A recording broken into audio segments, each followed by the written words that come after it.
Hello everybody, Animation Trainer here, and today we're going to talk about Toy Story 2. So Toy Story 2 is Pixar's third film, in their company. And so this film is about how Woody he gets separated from the other toys after he's been taken by a toy collector. So Buzz and a couple other toys have to go and find Woody. Now, one of the things I am gonna say is that this is actually one of the more forgettable Pixar movies. I don't think it's the worst Pixar movie. I just think it's one of the more unmemorable ones.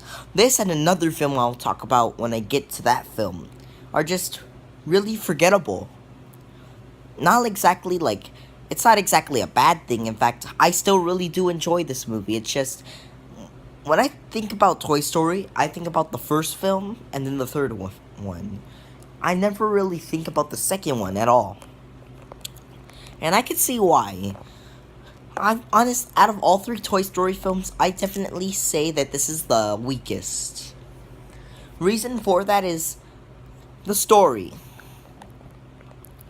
One, it's unoriginal, and two, it uses a lot of subplots. Like, the reason why it's unoriginal is that it's pretty much your average story where someone gets lost and they have to go find and everyone has to go find them. Go find that person. This plot has been used before, and I'm not gonna say that this movie is predictable, but if you oh yeah, it's kind of predictable actually. Another problem I have with the film is that, like I said, there's a lot of subplots that they use here. There's a plot where Woody gets kidnapped. There's a plot where Buzz, Potato Head, Slinky, and everyone's trying to look for him. There's the plot where Woody gets to know, the other toys that are in, his series, like Jessie, Bullseye, and, Prospector. There's the one where Al wants to take them to Japan. There's the one where once they go to a Toy Story, they encounter another Buzz, and this is actually the most filler one, but although I still enjoy it. There's the one where Buzz meets another Buzz, and so they kind of swap with each other, like like the real Buzz gets kidnapped by the fake Buzz, and the fake Buzz goes with the other toys, while Zurg, another toy in the Buzz franchise, is chasing after them. And Woody's at cowboy camp as well. And then there's the plot where Rex wants to figure out how to beat Zurg in the Buzz Lightyear video. Yeah, there's a lot of things. However, one thing I will say about this is that even though they try to cram a lot into one movie, it actually doesn't feel that forced. I will still say that, well, I still will complain that they use a little too much, but at least they handle it well, unlike most films like Spider-Man 3. Yeah. Yeah, they do handle it well. Yeah. But if there is another problem I have with the film, it's gotta be with the side toys. I mean, the toys that stay at Andy's house, like Bo Peep, Wheezy, yeah, all of them.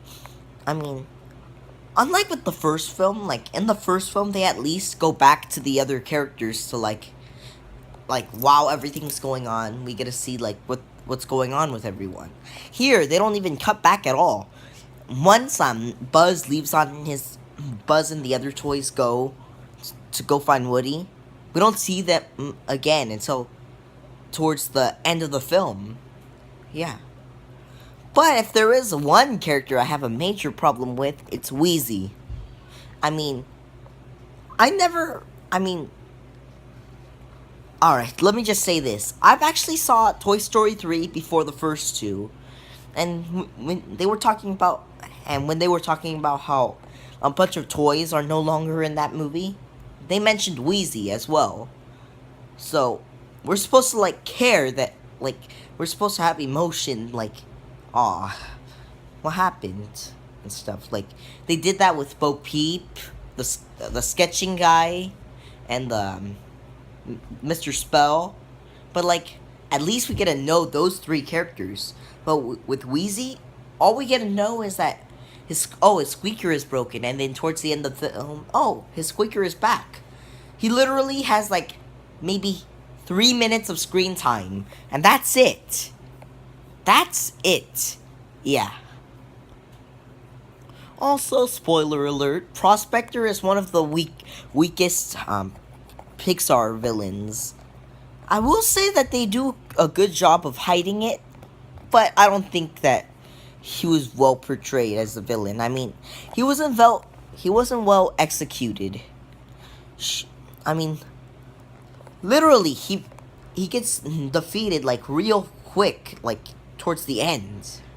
Yeah, I don't really find him very intimidating or anything. Like, and plus, the only reason why he's evil is just because he gets to go to Japan. They didn't give him a backstory, unlike with Jesse. They at least give Jesse a backstory. If they gave Prospector a backstory, it would at least be like we'd at least care for this guy. But no, we don't get a backstory at all. Yeah. But now let's move on to the positives. The animation is definitely an upgrade. And then the story, while it does use a lot of subplots and is a little bit predictable, the movie is still really not memorable. Like I said, it was kind of forgettable, but like if you compare it to other Pixar movies, it's forgettable. I mean, like, it's still better than a lot of DreamWorks films as well. Wow. Yeah. Yeah, this film is still really good. Good, and they throw out a lot of pretty funny jokes, and some of the newer characters are well done. Like with Jessie, they actually give her like we get to know a little bit about her, like how her owner like sold her, like gave her away, and she's been sad about that ever since. And Bullseye is also a really nice character, and I also really like the three aliens where they like grow a bond with Mr. Potato Head, kind of, which does flow on to the third film, which I'll talk about a little more in that film. But yeah, it doesn't mean that I hate the movie. The movie is still great, and plus I even give it an 8 out of 10. No, this doesn't deserve a 7. This deserves an 8. Yeah, this movie was overall really good, even though I was talking about negatives the entire time. Yeah. Yeah. So overall, out of the 3 Pixar films I've reviewed, this is my least favorite. But I still like this film a lot. In fact, I don't hate any Pixar movie at all.